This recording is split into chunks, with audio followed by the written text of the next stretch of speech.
Okay, so now we're going to get started on our main plate, which we will sample out after, which is going to be the salmon with asparagus and rice pilaf. By the magic of TV, of course, our rice pilaf is already done because I did that earlier, but don't forget, all these recipes, the rice pilaf, the salmon, how I did the asparagus, will all be on ehhardware.com within the week, as well as all the other recipes and all the other events that we've done, so you can find a bunch of those recipes on there. So, fresh salmon, asparagus. So let's start by seasoning our salmon, and of course I use the chicken rub because it has the citrus and black pepper, which is a nice flavor profile.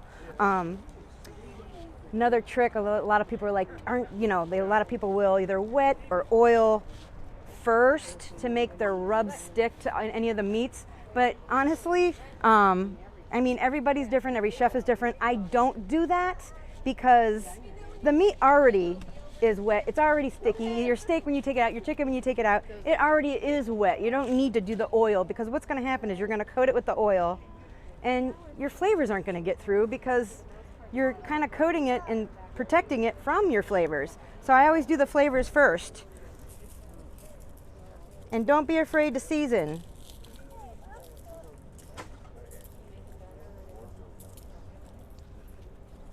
Season nicely. If you want a lower sodium, not a problem. Of course, you do lighter.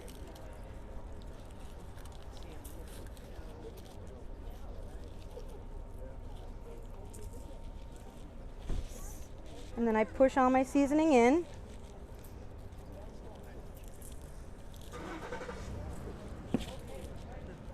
Now I'm going to oil, and I'm going to show you what I'm going to oil it with. Now see, everything is sticking just fine. There is no need to oil it beforehand to make it stick. Get those flavors that you are originally intended to be on your food or your proteins, put that on first, and then use your oil. Now, I am going to use, of course, you know me, if you follow me on social media, huge fan of the duck fat spray, the duck fat lards, and all the different things that they carry, but this is another thing, and they do carry it in this store at the E&H hardware store, and a lot of them do carry this. Instead of vegetable oil or Pam or whatever you use for non-stick, this is just an alternative. It's made from duck fat.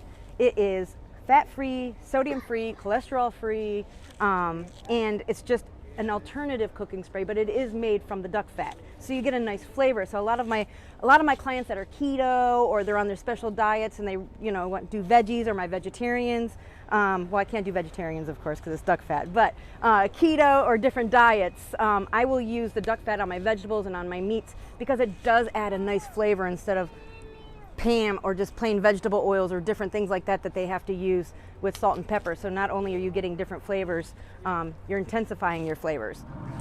Okay, so I'm going to get this closed real quick. We're going to put these on. I'm going to spray them with the duck fat. I have it at 400.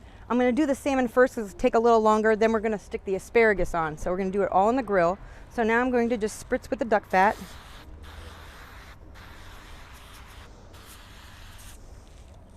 We're going to do the same with this, and we're just going to do sea salt and pepper on the asparagus. And then the rice pilaf is already done and we'll be all set. So let's get these guys on the grill first.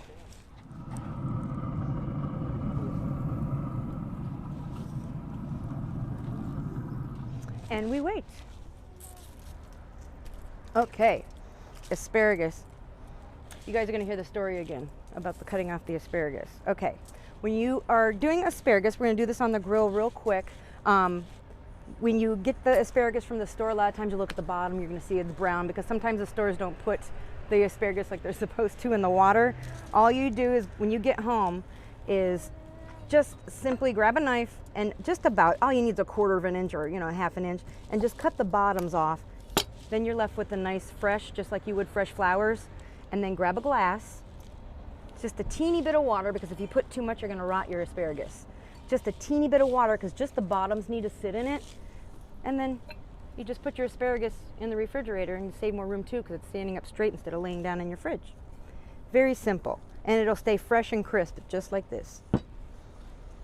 Okay, we're going to do simple seasonings on the asparagus today because we got all those nice seasonings on the salmon. We got the rice pilaf that's going to go in underneath it. The rice pilaf was cooked in the chicken broth with the pine nut and all that. Just typical rice pilaf, standard, but you know, it does have its flavors.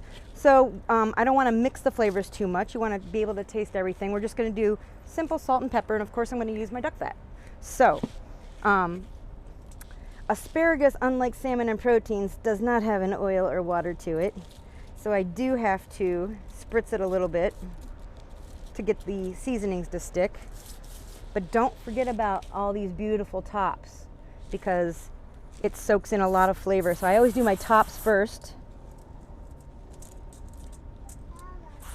to get all that on my tops. Just a quick spritz. And then all you need is a little bit. I will spritz it again when I'm done.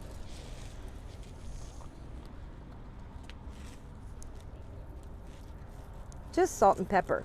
Keep your seasonings simple sometimes. Sometimes when you get too complex, you confuse things and you just really don't know what you're tasting anymore because you're masking your food. You don't want to mask your food. Stay simple, stay healthy. These are all great healthy meals.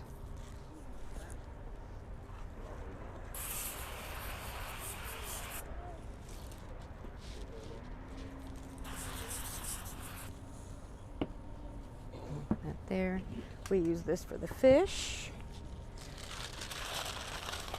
I'm not putting the foil on the grill, but I'll show you it's going to be the easiest way to put the asparagus on the grill without it going through your grates.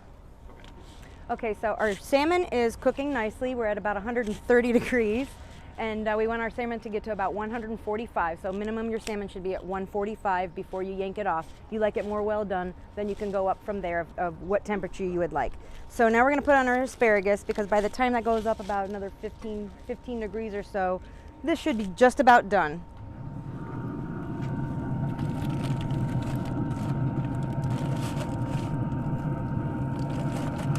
So it makes it so much easier. I just put it on some foil and slide it right off so it stays. Man, we might lose one or two, but we're not going to lose many. I know my hands are like in here because I cook for a living. Don't try this at home. Use your tongs. Don't use your tongs, guys. I just do this all the time. My hands are just used to heat. Did you see how nice that just came right off the grill? That's what's lovely about the Traeger. These non-stick grates are amazing. Right off.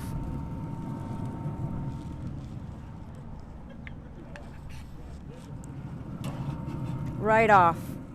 Okay, so I got the asparagus off the grill. Our salmon was at a beautiful 140, it was 146 degrees when I took it off. This one will be probably a little bit more because it's a smaller piece. But our asparagus stayed on, and it took about 10 minutes. Our asparagus stayed on the grill. We got perfect asparagus. Not too soggy, just enough where you get that nice, just a little bit of the wilting, but still got a little bit of that crunch underneath it instead of having soggy. I hate soggy vegetables. Okay, salmon is off. Now, before, of course, when we serve the salmon and the rice pilaf, we'll plate it real quick so you can just kind of see a little bit. These are all these recipes that'll be on ehhardware.com. All these dinners that I do are super healthy, but super flavorful and easy for you to do at home, and just a little bit different, some of the different combinations that I have used.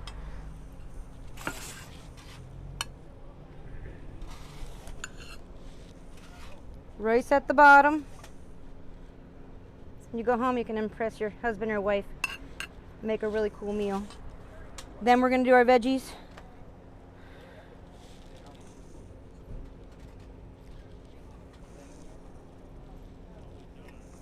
And lay our salmon right over the top. I am going to do this at the last minute. I'm going to shake just a little bit over. We have a barbecue dish. And that's what it'll look like when you serve.